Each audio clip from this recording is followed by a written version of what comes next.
नमस्कार, आप देख रहे हैं लाख टके की बात। मैं हूं अनुराग दीक्षित। इस वक्त की बड़ी खबर दिल्ली से। दिल्ली के मुख्यमंत्री अरविंद केजरीवाल ने बड़ा ऐलान किया है। आपको बता दें कि केजरीवाल ने मांग की है केंद्र सरकार से कि सिंगापुर से हवाई सेवा तुरंत रद्द की जाए। उनका कहना है कि सिंगापुर का कोरोना का नया म्यूटेंट खतरनाक साबित हो रहा है, लिहाजा सिंगापुर के चलते हिंदुस्तान में कोरोना की तीसरी लहर कहर बरपा सकती है। इसी के मद्देनजर केंद्र सरकार से मांग की है दिल्ली के मुख्यमंत्री अरविंद केजरीवाल ने कि सिंगापुर से जो हवाई रूट है उसको तत्काल रद्द किया जाए, हवाई सेवा को रद्द किया जाए। देश में कोरोना की दूसरी लहर का कहर अभी जारी है। इस बीच तीसरी वेव को लेकर अभी से टेंशन बढ़ चुकी है। तीसरी लहर को लेकर दिल्ली के सीएम अरविंद केजरीवाल ने चेतावनी दी है। सिंगापुर में मिला कोरोना का नया रूप उनके मुताबिक बच्चों के लिए बेहद खतरनाक है।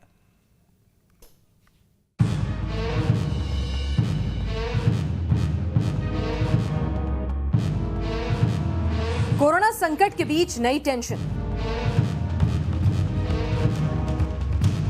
दूसरी लहर से निपटे नहीं, तीसरी का खौफ।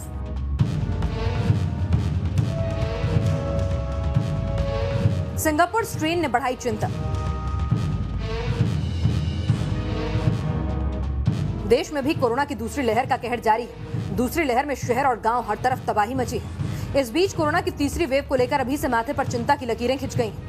चिंता इसलिए है क्योंकि तीसरी लहर को लेकर फिक्र की वजह है कि इसमें बच्चों पर ज्यादा असर पड़ने की आशंका है और इस डर की वजह है सिंगापुर में मिला कोरोना का नया स्ट्रेन, जो वहां बच्चों को सबसे ज्यादा संक्रमित कर रहा है। ऐसे में दिल्ली के मुख्यमंत्री अरविंद केजरीवाल ने बच्चों के लिए घातक इस सिंगापुर स्ट्रेन को लेकर चिंता जताई है। केजरीवाल ने ट्वीट किया, सिंगापुर में आया कोरोना का नया रूप बच्चों के लिए बेहद खतरनाक बताया जा रहा है। भारत में तीसरी लहर के रूप में आ सकता है। सिंगापुर वाले घबरा रहे हैं कि ये इंडियन स्ट्रेन ही है, जो म्यूटेंट स्ट्रेन है, जो वहाँ पे गई है और वहाँ पे बच्चों को ज़्यादा करेगी।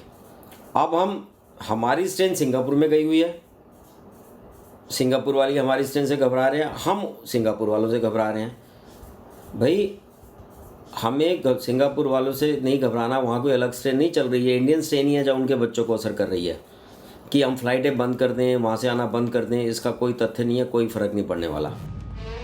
इस खतरे को देखते हुए केजरीवाल ने केंद्र सरकार से अपील की कि सिंगापुर की हवाई सेवाएं तुरंत रद्द कर दी जाएं और बच्चों के लिए वैक्सीन के विकल्पों पर प्राथमिकता से काम किया जाए। इस टेंशन की वजह है कोरोना का B.1.617 स्ट्रेन। ये स्ट्रेन सिंगापुर में इस वक्त तेजी से फैल रहा है। ये वही स्ट्रेन है जो पिछले साल अक्टूबर में सबसे पहले भारत में सामने आया था और यहाँ कोरोना की दूसरी लहर में इसी स्ट्रेन की वजह से संक्रमण ज्यादा फैल रहा है। जो अभी नए म्यूटेंट स्ट्रेन हैं, चाहे वो B.1.617 हो या अफ्रीकन स्ट्रेन हो या डबल म्यूटेंट हो, ये सभी स्ट्रेन इन्फेक्टिविटी ज़्यादा है इनकी। और दूसरा, ये चांसेस हैं कि बच्चों को इन्फेक्ट ज़्यादा कर रहे हैं। सिंगापुर में फैल रहा कोरोना का स्ट्रेन B.1.617 बच्चों के लिए कितना खतरनाक होगा यह अभी साफ नहीं, लेकिन इस स्ट्रेन के कारण सिंगापुर में बच्चे तेजी से संक्रमित हो रहे हैं और इसी का नतीजा है कि सिंगापुर में प्राइमरी, सेकेंडरी स्कूल और जूनियर कॉलेज बंद कर दिए गए हैं। ऐसे में भारत में तीसरी वेव आने का खतरा अभी से खौफ पैदा कर रहा है। एक्सपर्ट पहले ही कह चुके हैं कि कोरोना की तीसरी लहर बच्चों के लिए ज्यादा खतरनाक हो सकती है। हालांकि B.1.617 वेरिएंट भारत में पहले से ही फैल चुका है, लेकिन अगर कोई ऐसा स्ट्रेन फैलता है जो कि बच्चों को ज्यादा संक्रमित करे तो स्थिति गंभीर हो सकती है, क्योंकि भारत में बच्चों के लिए अभी कोई वैक्सीन नहीं बनी है। Team news nation. इस बीच दिल्ली के मुख्यमंत्री अरविंद केजरीवाल ने दिल्ली के लोगों के लिए 4 बड़े ऐलान भी किए हैं। पहला ऐलान, 72 लाख लोगों को इस महीने मुफ्त अनाज दिया जाएगा। कोरोना के संकट में लोगों को आर्थिक मदद देने की कोशिश दिल्ली के मुख्यमंत्री अरविंद केजरीवाल करते नजर आ रहे हैं। जिस घर में कोरोना से मौत हुई है उस परिवार को 50,000 रुपए की आर्थिक मदद दी जाएगी। जिस घर में कमाने वाले की मौत हुई है उस परिवार को पेंशन दी जाएगी। ये ऐलान भी दिल्ली के मुख्यमंत्री अरविंद केजरीवाल ने किया है और अनाथ बच्चों को 2,500 रुपए महीने की मदद दी जाएगी। दिल्ली में रहने वाले लोगों के लिए बड़े ऐलान दिल्ली के मुख्यमंत्री अरविंद केजरीवाल की तरफ से। क्या कुछ कहा अरविंद केजरीवाल ने आज, सुनिए जरा।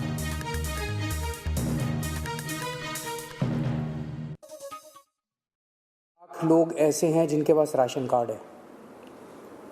जिनके पास राशन कार्ड है उनको सरकार हर महीने 5 किलो राशन देती है, 4 किलो गेहूं, 1 किलो चावल। इस महीने ये 5 किलो राशन जब देती है सरकार हर महीने, तो उनसे थोड़े बहुत पैसे लिए जाते हैं। इस महीने ये राशन उनको फ्री दिया जा रहा है, उनसे पैसे नहीं लिए जाएंगे। इसके अलावा 5 किलो और राशन केंद्र सरकार से प्रधानमंत्री जी की स्कीम के तहत और दिया जा रहा है, वो भी मुफ्त दिया जा रहा है। तो हर राशन कार्ड धारी को 10 किलो राशन इस महीने मिल रहा है, जो कि मुफ्त होगा। 5 किलो दिल्ली सरकार की तरफ से और 5 किलो केंद्र सरकार की तरफ से। ऐसे कई लोग हैं जिन लोगों की कोरोना की वजह से मौत हो गई। उन सभी लोगों से हमारी सहानुभूति है। हम समझ सकते हैं जब अपने किसी की मौत हो जाती है तो परिवार के ऊपर, अपने ऊपर कितनी बड़ी गाज गिरती है। आपके इस लॉस को, इस क्षति को हम पूरा तो नहीं कर सकते, लेकिन इस मुसीबत के घड़े में आपको थोड़ी सी मदद कर सकते हैं। तो ऐसे हर परिवार को जिनके यहाँ कोरोना की वजह से मौत हुई है, उन्हें 50-50 हज़ार रुपये का मुआवजा दिया जाएगा, एक्स ग्रेशिया अमाउंट मुआवजा दिया जाएगा। ऐसे परिवारों में जिनमें कमाने वाले व्यक्ति की मौत हो गई, उनमें वो एक्स ग्रेशिया अमाउंट के साथ साथ 2,500 रुपये महीने की पेंशन भी शुरू की जाएगी। अगर पति की मौत हुई तो वो पेंशन पत्नी को मिलेगी, पत्नी की मौत हुई तो वो पेंशन पति को मिलेगी, और अगर कोई व्यक्ति विवाहित नहीं था तो उसके माँ बाप को वो पेंशन मिलेगी। लेकिन 2,500 रुपये उस परिवार को हर महीने पेंशन दी जाएगी। ऐसे बच्चे जिनके दोनों माँ बाप की मौत हो गई, उन दोनों माँ बाप की चाहे कोरोना से मौत हुई, या ऐसे भी परिवार हो सकते हैं जिसमें एक माँ बाप में से एक पहले से ही उसकी मौत हो चुकी थी और जो दूसरे थे उनकी अब कोरोना से मौत हो गई। मतलब दोनों में से एक की कम से कम कोरोना से मौत हुई और बच्चे अब अनाथ हो गए हैं। ऐसे में हर बच्चे को 2,500 रुपये महीना दिया जाएगा 25 साल की उम्र तक, और उन बच्चों की शिक्षा फ्री की जाएगी, उन बच्चों को मुफ्त शिक्षा दिलवाई जाएगी। तो दिल्ली वालों के लिए बड़ा ऐलान किया दिल्ली के मुख्यमंत्री अरविंद केजरीवाल ने, लेकिन इन सब के बीच गांव-गांव में कोरोना कोहराम मचा रहा है। हालात ये हैं कि गांव के लोगों को इलाज तक नहीं मिल पा रहा है, जिसके चलते गांव में लोगों की मौतें हो रही हैं। आपको बताते हैं कोरोना के कहर के बीच गांव में किस तरह की तबाही मची है।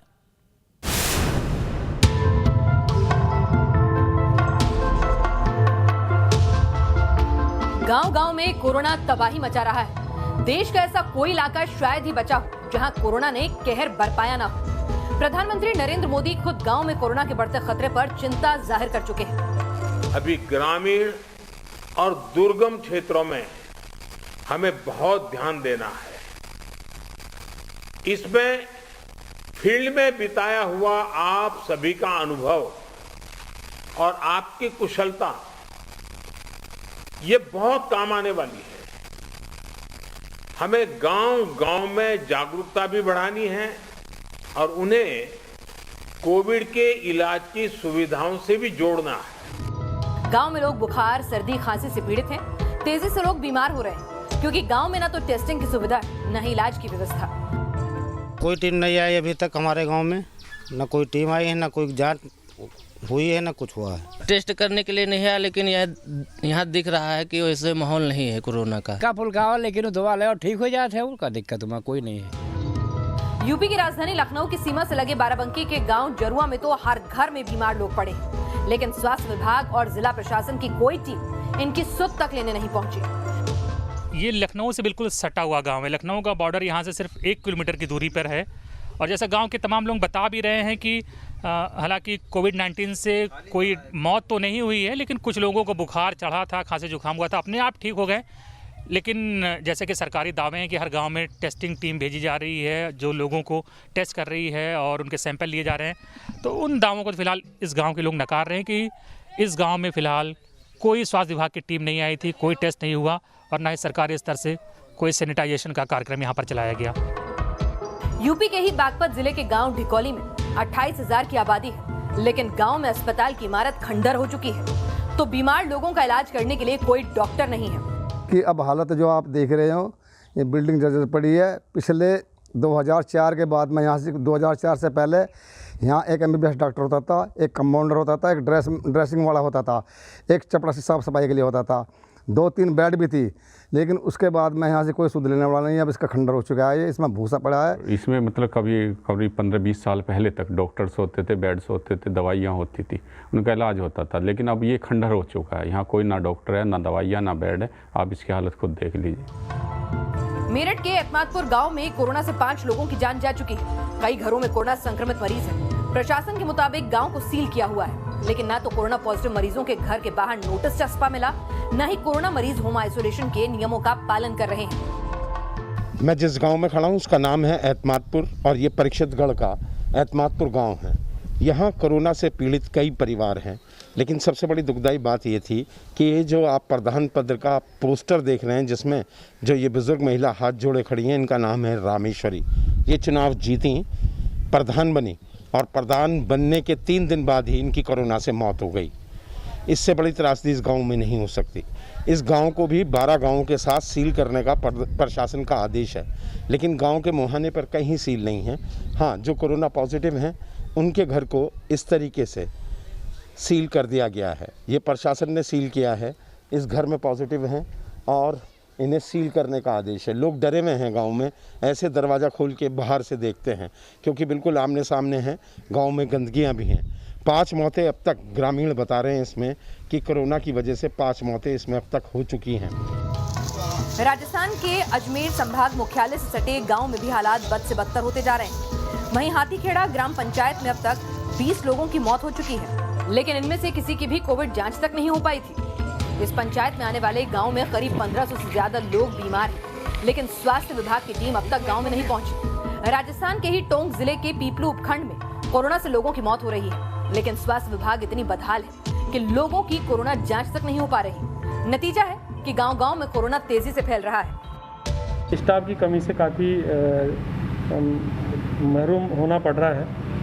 अभी स्टाफ हमारे पास कम है, क्योंकि हमारा जो स्टाफ है वो कोरोना वार्ड में भी काम करे और इधर जनरल वार्ड में भी काम करे, तो इससे मरीज को भी इन्फेक्शन फैलने का खतरा रहता है। यहाँ पर कोविड कंसल्टेंसी सेंटर तो चालू कर दिया, लेकिन नर्सिंग स्टाफ की काफ़ी कमी है, डॉक्टर भी कम है।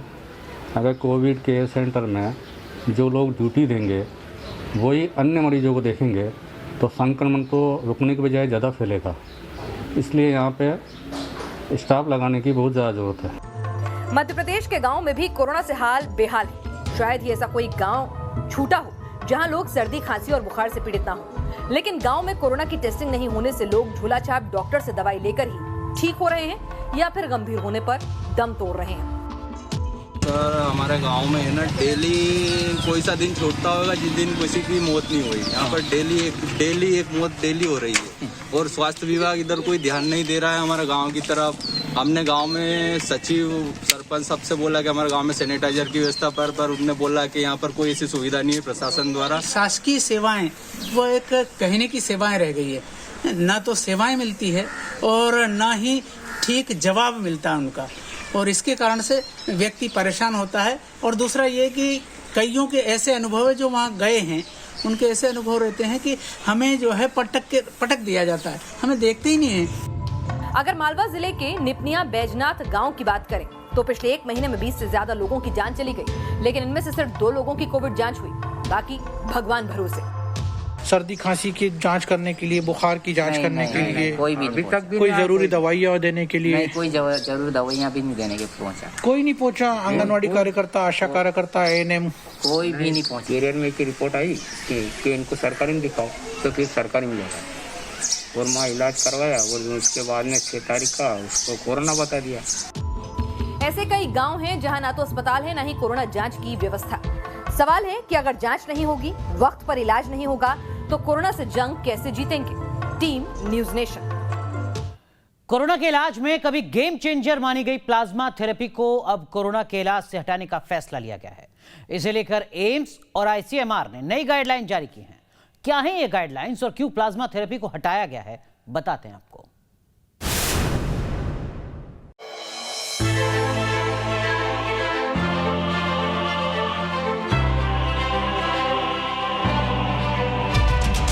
देश में कोरोना की पहली लहर के दौरान जिस प्लाज्मा थेरेपी को कोरोना के इलाज में रामबाण माना जा रहा था, उसे अब कोरोना के इलाज में इस्तेमाल होने वाली दवाओं और थेरेपी की लिस्ट से बाहर कर दिया गया है। एम्स और आईसीएमआर की तरफ से नई गाइडलाइन जारी होने के बाद प्लाज्मा थेरेपी को कोरोना के इलाज से बाहर कर दिया गया है। प्लाज्मा थेरेपी को कोरोना की पहली लहर के दौरान केंद्र सरकार ने इलाज के लिए बेहद कारगर माना था। बताया जा रहा है कि कोरोना को लेकर बनी नेशनल टास्क फोर्स ने इस बात को माना है कि प्लाज्मा थेरेपी से मरीजों के इलाज में कोई फायदा नहीं हो रहा है। कोरोना से पीड़ित गंभीर मरीजों के इलाज के लिए देश भर में डॉक्टर अभी भी प्लाज्मा थेरेपी का इस्तेमाल कर रहे हैं, लेकिन स्वास्थ्य मंत्रालय की ज्वाइंट मॉनिटरिंग ग्रुप ने कोरोना मरीजों के इलाज के लिए रिवाइज्ड क्लिनिक गाइडलाइन जारी की है। इसमें प्लाज्मा थेरेपी का कोई जिक्र नहीं किया गया है। स्वास्थ्य मंत्रालय की ज्वाइंट मॉनिटरिंग ग्रुप में शामिल जानकारों का मानना है कि कोरोना के इलाज में प्लाज्मा थेरेपी कारगर नहीं है। कई मामलों में इसे गलत तरीके से इस्तेमाल किया गया, इसलिए प्लाज्मा थेरेपी को कोरोना के इलाज से हटा दिया जाए। प्लाज्मा थेरेपी में कोरोना से ठीक हो चुके मरीज से प्लाज्मा निकालकर कोरोना मरीज के शरीर में डाला जाता है। इसे लेकर एक राय ये है कि कोविड से ठीक हो चुके मरीज के प्लाज्मा में एंटीबॉडीज बन जाते हैं, जिससे कोरोना के मरीजों की जान बचाई जा सकती है। कोरोना की दूसरी लहर के दौरान प्लाज्मा थेरेपी की मांग तेजी से बढ़ी थी, लेकिन बड़े पैमाने पर इसके इस्तेमाल के बाद भी कोरोना मरीजों की सेहत में कोई बड़ा सुधार नहीं देखा गया। ऐसे में प्लाज्मा थेरेपी को कोरोना के इलाज से हटाने का फैसला किया गया है। Team news nation. Corona curfew के दौरान घर से बाहर निकलने वालों पर पुलिस का एक्शन जारी है। मध्य प्रदेश के गुना से पुलिस की कार्रवाई का एक अजीबोगरीब तस्वीर सामने आई है, वीडियो सामने आई। यहाँ कोरोना कर्फ्यू तोड़ने वाले शख्स को पुलिस ने पुशअप लगवाया। पुशअप की तस्वीर सोशल मीडिया पर तेजी से वायरल हो रही है। दरअसल में पुलिस की कोशिश यही है कि लोगों को इस बात का एहसास हो कि अगर कोई ऐसी वजह नहीं है जिसके चलते उन्हें घर से बाहर निकलना पड़ रहा है, तो फिर वो अपने घर से बाहर ना निकले। और अगर वो ऐसी गलती करते हैं, अगर वो सोशल डिस्टेंसिंग का पालन नहीं करते हैं, लॉकडाउन का उल्लंघन करते हैं, तो फिर उनको अलग अलग तरीके से सजा दी जाएगी। ऐसी सजा जो उनको याद रहे और वो अगली बार ऐसी गलती ना करें। कुछ ऐसी कोशिश मध्य प्रदेश में गुना पुलिस की तरफ से की जा रही है, पुशअप लगवाकर। और अब बात करते हैं देश की बहस की। देश की बहस के लिए आज जो मुद्दा आपने चुना है वो मुद्दा है कोरोना काल में बदनामी की टूल किट का मकसद क्या है। इसी मुद्दे पर देश की बहस सबसे थोड़ी देर बाद रात 8:30 बजे देखिए दीपक चौरसिया के साथ।